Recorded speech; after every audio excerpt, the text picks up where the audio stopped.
naging 2,900 pesos na lang. And Jordan 11 nagre-range ng 10 to 11K. King of Intro is back.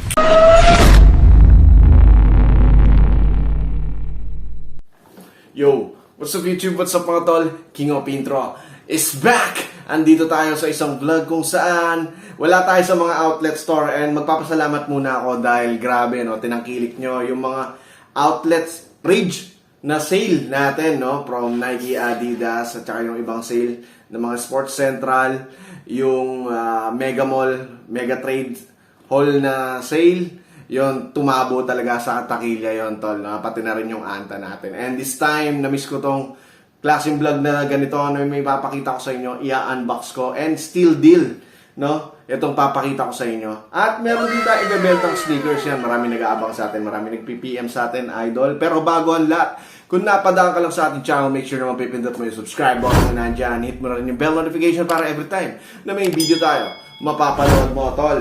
Eto yun, no? Woo! Ito yung una, i-unbox natin to, tol. Yan, kung nakatuto ko sa ating My Day sa YouTube, yan, pinapost ko yan, tol. At ito yung tatlo, yan. Benta natin, no? Kung may magkagusto, syempre, still the deal yan, tol, no? So, ito yun, mamaya, oh. Jeez! Jordan yan, tol, no? And pinatent to sa isang iconic shoes ni Jordan. Mamaya, papakita ko sa inyo to, idol, no? Pakita ko muna yung mga for sale natin. Ito, tatlo to, eh. Ayan, no? Brand new lang dyan, tol. Isang mabilisan lang, no? Okay, ito. We have Response Runner. Ito, running shoes to. Size 11 yan. Originally, 3,000 pesos. Ang ganda ng colorway nito at medyo lightweight lang. Ito yun. Ayan. Brand new yan, tol, no? Nandiyan pa yung tag. Ganda niyan, tol, no? SRP 3,000 pesos pero bebenta na lang natin to ng 2,000 pesos. So, less 1,000 ka na doon, idol, no? Brand new. Ayan, no? Brand new. Nandiyan pa yung tag niyan. Adidas na running shoes. 2,000 pesos na lang yan, tol, no? So, yan, size 11. And ito, Kyrie Irving. Meron tayo dito ito yung Kyrie Fly Trap ng size 11 din, tol. Nike pa yan, tol, no? Wala ka na makikita niyan. And solid basketball shoes. Low cut lang din yung version na to. Ayan. Ang ganda, ang solid. SRP is 5,800 pesos. Pero syempre, benta na lang natin to ng Steal the Deal. 3,500 pesos na lang yan. Unahan na kayo. Kyrie yan, tol. Nakikita nyo naman yan, no? Jeez! Oh. Kyrie Fly Trap yan, tol. Solid basketball shoes. Nike pa, no? Si Kyrie dito. So, wala ka na makikita niyan dahil kasi si Kyrie is nasa Anta na siya. And lastly, ito, pinakilang sa akin ng tropa to, no? Pinabenta lang. This is YZY 350B2. Ayan, no? Originally 14,000 pesos. Pero used na to, parang 2 beses lang nagamit, pang alis, tol. Ayan. Bebenta lang natin ng 11,000 pesos na lang. Ayan, no? Yeezy. Yeah. Ayan, tol, no? Panalo ka dyan, no? Almost brand new condition yan, no? Almost brand new. Twice nga lang nagamit, no? From 14,000, 11,000 pesos na lang, tol. Ayan. Kung may mga gusto ka sa mga pinakita natin, yan, nagpa-flash sa inyong screen yung ating FB page.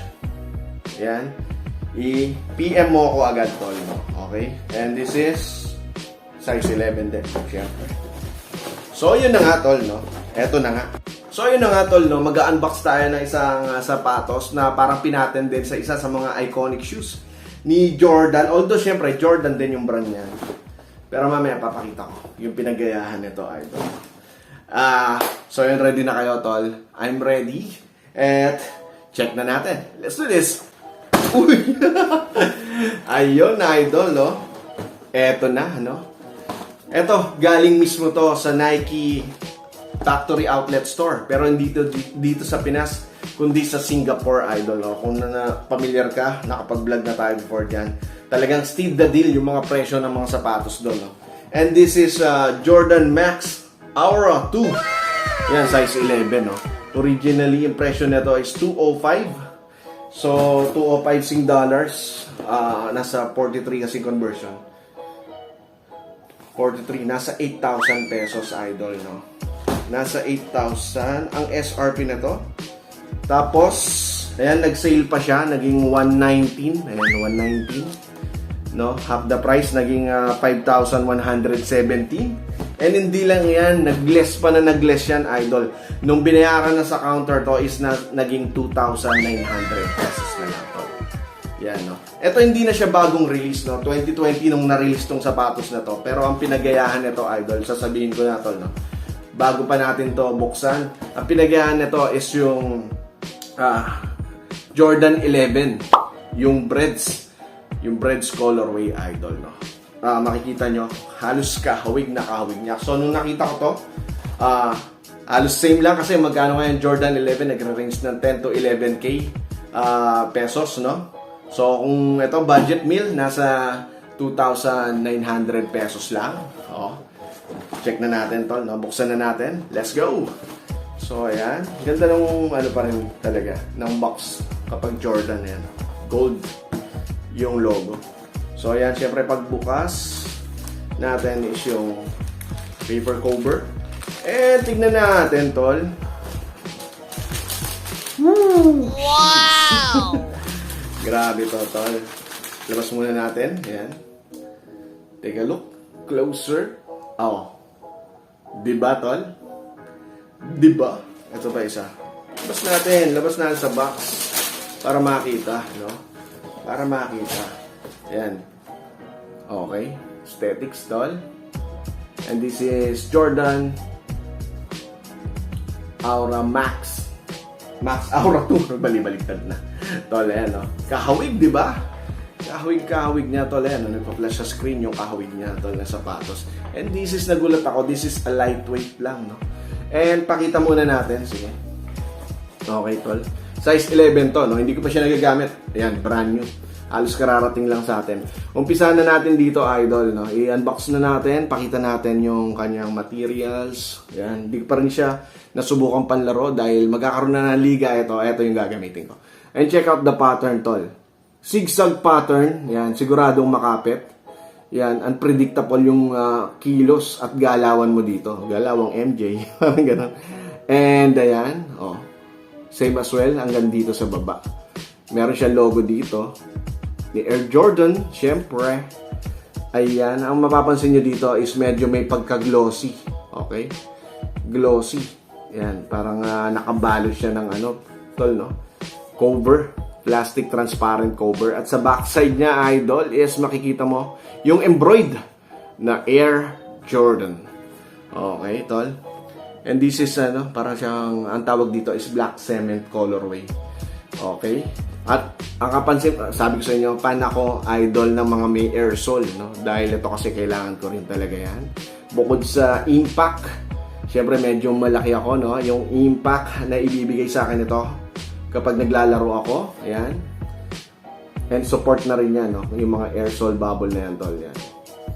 Lagi yan nandyan sa may heel part section, tol. So, ayan, no? Ang lambot niyan, tol, no? Bounce back. And then dito sa tang niya, idol, ayan, yung red logo na Jordan, size 11, and yung loob niya, yung insole niya, ayan, another Jordan. And then yung lace niya, simple lang na black lace, tol. Ayan, no? So, ang ganda, no? Combination is simple. Eto, dito pala sa side niya, nandito yung embroidered na logo ni Jordan. Ayan, medyo maliit lang. So, ayan, tol. Grabe yan, tol, no? Para siyang, ano, Jordan 11. Oh, Jordan 11, tol, no? Ganda. Tsaka yung colorway niya, hindi dumihin, tol, no? Hindi dumihin yung colorway nito, tol. Nakikita nyo na, black and white combination. Tapos, meron lang siyang gray dyan na touch. Touch dyan sa tang niya. Then, red breads niya naman, na kaya tinawag na breads, red at saka black, di ba? And then, nandito lang naman yung sa inner. So, dagdag angas din yan, tol. Yun, no? So, ito. Check natin. Pag ipinanlaro na natin to, idol, no? Kung kumusta ba ang performance. So, yun, tol, no? Mabilisan na unbox lang to, tol. Matagal na rin ako hindi nag-unbox ng shoes dahil madalas tayo sa mga outlet store, yung mga sale, no? And shoutout sa mga patuloy na nanonood sa ating channel and happy magpi-51k subscribers na tayo dito sa YouTube. And very thankful mga idol. Magsimula una hanggang huli, magkakasama tayo dito, no? So yun lang, tol. Isang maikling video na lang sa atin ngayon. Sa mga susunod na video natin, no, hinihintay lang natin yung mga upcoming na i-raid natin ng mga outlet store. So, subaybayan nyo yan. Siyempre, steal the deal, yung mga presyo. Yung tipong mga 70 to 80% ang mga binablog natin. So, yun lang for today's video. Maraming salamat and peace out, tol. God bless.